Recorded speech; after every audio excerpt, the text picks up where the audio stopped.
So, okay, all right. So what we're doing here is we are trying to do the same thing that LM does, right? So let's copy and paste the data set. And like we'll also copy and paste the example. Okay, so this is the data set, and we can display it more nicely this way, right? So like for x equals 1, you get y equals 3.10, and for x equals 2, you get y equals 4.9, and for x equals 3, you get y equals 705. Yeah. And what we want to do is we want to be able to run this. So we'll give it the intercept and we'll give it the data. And we want to get about 2. The reason we want to get about 2 is because like if you look, you can predict the y using the x by saying like 1 plus 2 times x. Approximately, right? So like 1 plus 2 times 1 is going to be 3. 1 plus 2 times 2 is going to be 5, so pretty close. And 1 plus 2 times 3 is going to be 7. So again, pretty close, right? So in fact, what we can do first is we can kind of verify that the actual LM is going to do about that. So we'll say fit. So this is not part of the problem, right? But we'll say fit, and we'll try to predict y using x, like that. And we'll say data is equal to my data. So here, the y and the x are just the names of the columns. It just happens to be that they're called y and x, right? So if we run it, and then we'll see what fit is. So the best coefficients that LM came up with are 1.07 and 1.98. So pretty close to 1 and 2, right? So, okay. So here what we want to do is, again, kind of we want to say, and here of course, like in the example, this should be like intercept is 1, right? And then you'll get approximately 2. So, okay, all right. So what's also given to us is this thing, which is the possible coefficients for the x. So let's review what it is that we're trying to do. So we're trying to say y is equal to a0 plus a1 times x. And we're giving a0, so a0 would be 1, for example, right? And then we're trying to find the best a1, the a1 which produces the smallest error over the entire data set. What's the 1.975 then? Well, that would be the correct answer if the intercept that we give is 1.067. So LM is able to do that. It's just that we're trying to understand what it is that LM does, kind of, approximately. So we're doing it ourselves, right, for the sake of like understanding and for the sake of kind of practicing as apply and stuff. Okay. So, all right. So the first thing that we need to do, and this is kind of similar to problem 1a, is we are trying to say, okay, so what does it mean for a0 and a1 to be good coefficients? So we kind of informally said, well, like this should be approximately equal to y for every pair of x and y, right? So for this pair and for this pair and for this pair, right? So that's kind of informal. You mean like if you dunk x equals 1, you want ideally y equals 3? Yes. Okay.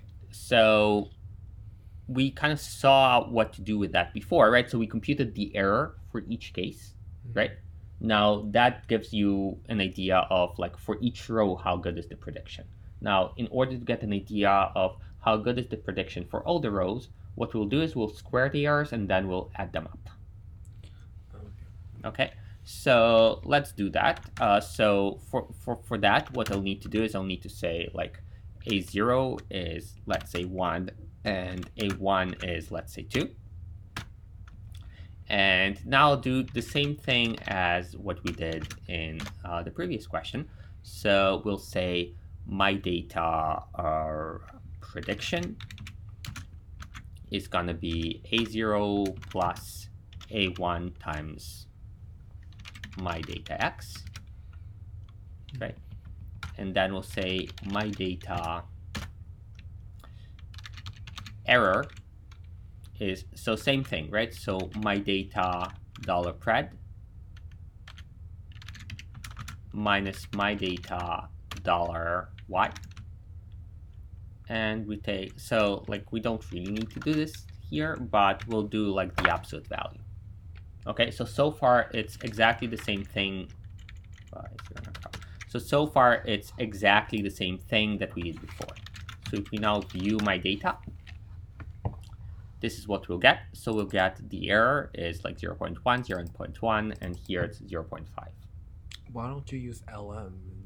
Well, so the reason I don't want to use LM is that, well, like it's disallowed in the questions, so that's kind of the proximate. That's kind of the best answer in a way. But kind of the substantive answer here is like we are doing all of this for the sake of the exercises. Sure, you would use LM, right? Except if I kind of disallow that. Okay, so we defined the prediction, we defined the error. So let me actually redefine it so that the error comes after the prediction. So here's what we got. So now in order to assess how good is the A0 and the A1, what we could do is we could say, well, I'll square this and I'll square this and I'll square this and I'll add everything up. So that's what we refer to as lecture as the sum of squared errors. So the reason it's good is because like if the sum of squared errors is 0, that means that you're predicting perfectly every time, right? If the sum of squared errors is large, that means that there is like some kind of problem. So that's what we use in order to say, okay, like this pair of A0, A1 is good, and this pair of A0, A1 is not good. All right. So, okay. So how do we compute the sum of squared errors? Well, one thing we could do is we could say, like, instead of defining error, we'll define like error squared. So I'll say like squared error, like that.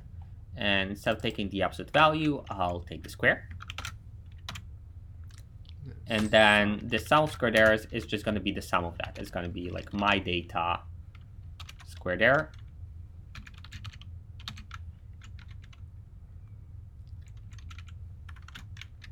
all summed up. Right, and if I highlight that, so here that's a little bit implausible.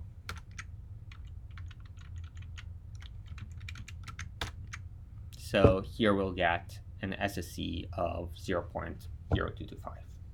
Okay, so to your question before, well, why don't we use LM? Like LM gets you the best possible thing, right? So if we did use LM, so let's say what fit is, we'll get A0 equals to 1.067 and A1 equals to 1.975. So before the SSE was this, right? So 0.0225. Let's compute it now with the new A0 and A1, and presumably LM does a better job than us just guessing. And yes, indeed it did. So it reduced the error a little bit, right? So here it's 0.02 and here it was like 0.2223. Right, so it's smaller, so that makes sense. Okay, all right. So kind of one way to try to find the best A1 is to say, well, like, let me try 2 and see what the sum of squared error is, right? And we saw that already. And then you say, okay, like, is it going to be better if I do like 2.05? And the answer is, well, no, it got worse. So is it going to be better if I do 1.95? And the answer is going to be, no, that's even worse. So, well, okay, so 2 was pretty good. So maybe we'll try like something closer to 2, right? So something like this. So is that going to be better?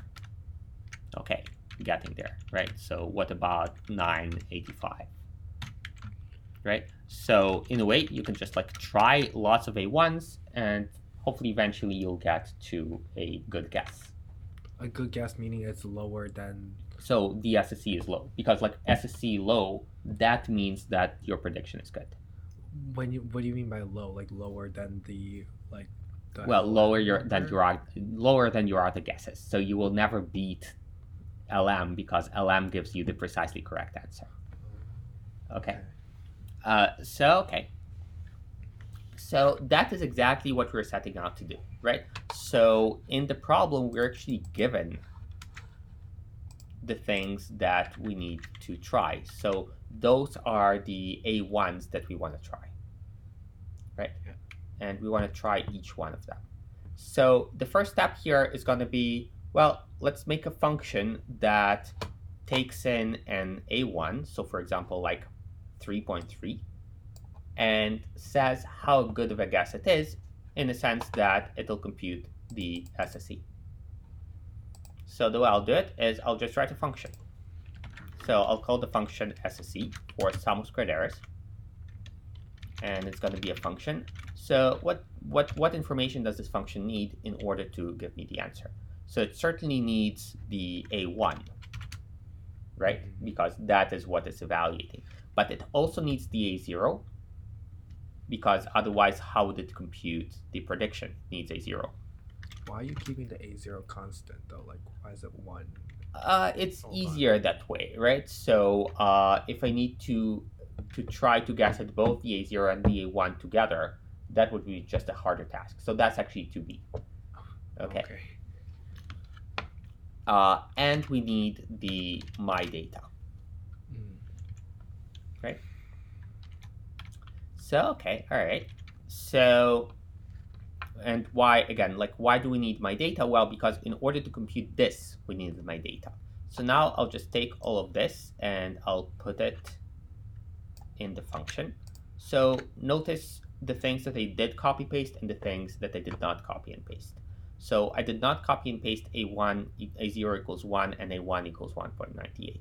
Why? Because actually that is the thing that I want to evaluate. I want to say, like, how good is my guess for A0? How good is my guess for A1? I do not want to say in the function, well, I always want A0 to be 1. That would defeat the point, right?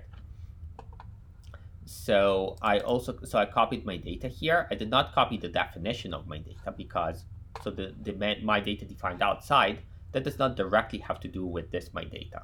I might call SSE with my.data still, but I could also call it with different data set, right? So here what I'm doing is I'm saying, okay, so I'm getting my data, and here I'm computing the predictions. So I make sure that everything that has been defined in the function that is used or in the function has either been defined in the function, so here nothing has been defined in the function, or is a parameter to the function. So here A0, it came from here, the A1 came from here, my data came from here, the prediction I just computed in the previous line, so that's fine. The Y was already defined. Now I'm computing the SSE, and finally what the function should do is it should return the SSE. All right. So let me now test the function. So the way I'll do it is I'll just copy all of this stuff over. So I'll copy A0 and A1. And my data is defined like somewhere, so it's fine. But let me actually also define my data close. So that's kind of good practice, because that makes sure that I know exactly what my data is when I'm running the function, so that I'm not surprised by the output. Because like sometimes you would have my data defined elsewhere and you forgot that you defined it that way, and then you don't understand why you got the output you got. So the way I'm using this function is I'm saying SSE, and here I'll say A1. I could have also said just 1.985, right? So kind of the fact that this is A1 and this is 1 is not significant. So what's significant is that the value here is 1.985 because I just said it was. And then I'm saying sending 1.985 to here. And then I'll say A0. Same deal. And I'll say my.data. And again, this would be exactly the same as saying this, for example. Okay. So I'll run all of that so that I make sure that I know what A1 is and what A0 is and so on. And I'll get the same kind of answer. Okay. Why is it my data $prediction minus my data $y? Okay, so here what we're doing is we're computing the error, right? So to compute the error, what you need to do is you need to compute the difference between the prediction that you made. So this prediction was computed using this formula here, and the actual correct answer, right? So ideally, what you hope is that the prediction is very close to the y. So ideally, it would actually be just equal. So ideally, this difference would be 0. Does that make sense? Wait, so this is to predict how accurate the y is? This is to, well, no, so the y is fixed. The y is in the data, right? So what we're trying to say is, what we're trying to assess is, if we compute the prediction using this A0 and this A1, how close is the prediction going to be to the y? To the y. Right. Oh, Okay. yeah. So, okay, all right. So this is the SSE. So we actually already did that. So we can also vary this. So we can say, okay, like we can kind of repeat the exercise. Like, so this was for 1.985, we got 0.027. So what about like 1.99? Is it going to be better or is it going to be worse? Well, apparently it's better. Okay.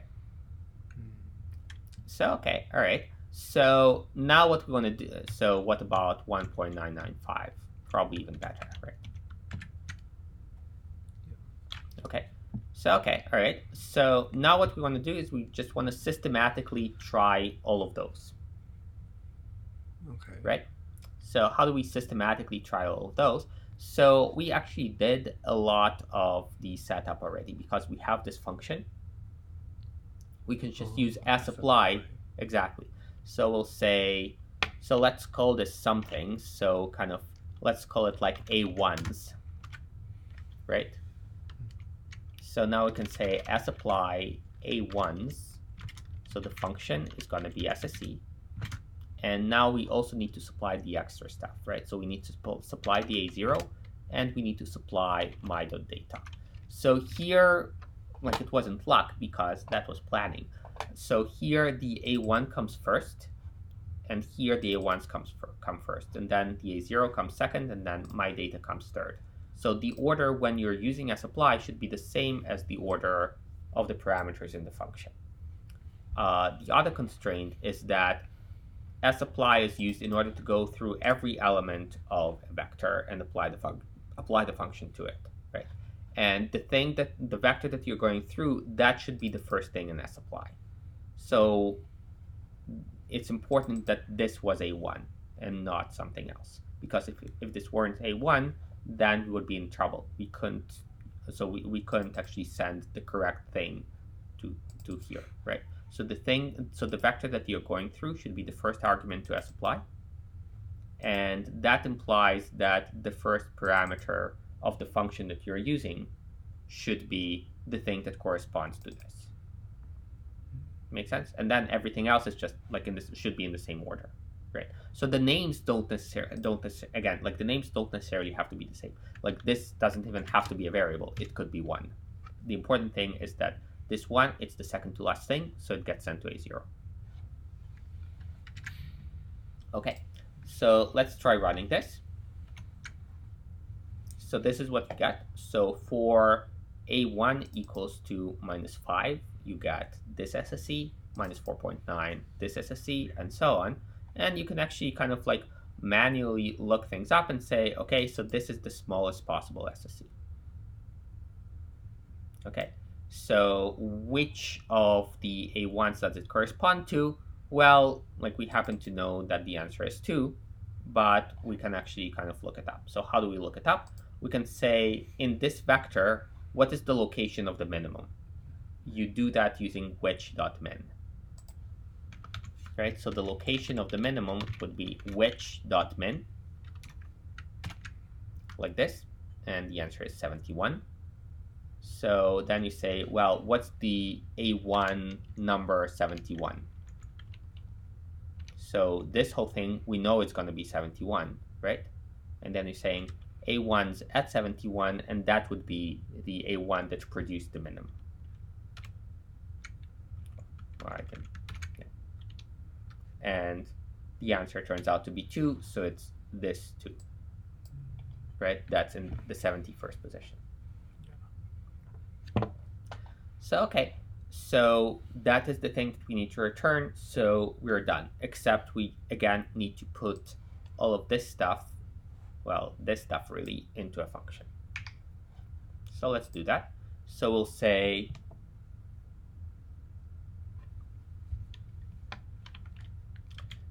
So there is actually a name that we're supposed to use here, right? So it's called my.lm, and that's going to be a function. So what's the information that it gets? It gets the data and it gets the coefficient. So we have a sample call there. So the my data goes first, and then the intercept goes second, right? So this is just this stuff, right? So the sample call here is my.lm, my data, and then you give it the intercept, where the intercept would be 1 in this example. Okay? So that's just about the order. Like you could also think about like what's the information that they need in order to figure out the right A1. Well, I need the A0, which we call the intercept, and I need the data. And then we just do the stuff here, right? So I'll just copy and paste that. I'll actually copy and paste it. So I'll say A1 is this. So A1 is not one of the parameters, but that's fine because I'm defining it inside the function. And then I'm computing my answer. So that's my final answer, so I can just return it.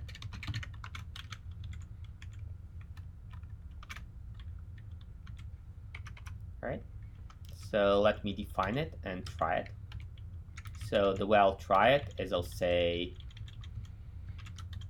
so I'll redefine this just so that everything is in the same place.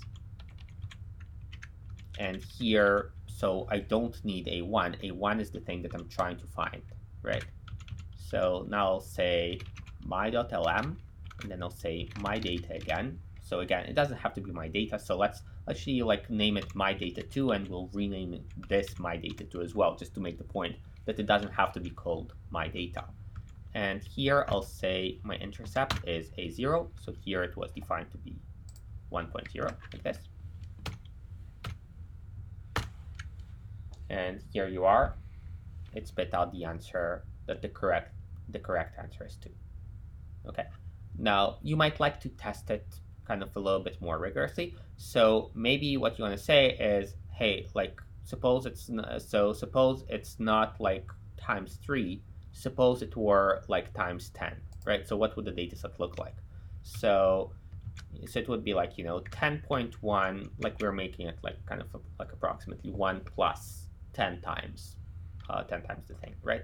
So this would be like 20, like, so let's make it like 21.2, and let's make this to be like a little bit of an underestimate, so like 29.55, right?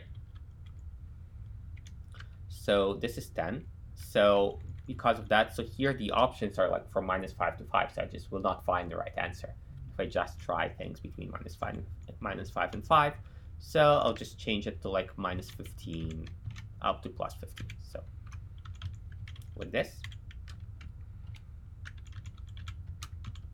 and now I'll try to run it, and here it got about the right answer, right? So obviously kind of it's not going to be exactly 10 according to LM either. So you could try it. So you could say like LM y tilde x, and here the data would be my data2, right? Because that is what I used.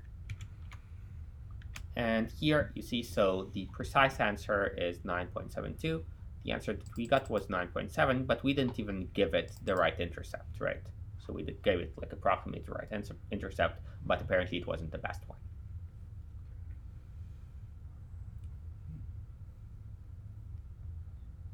Okay. Right?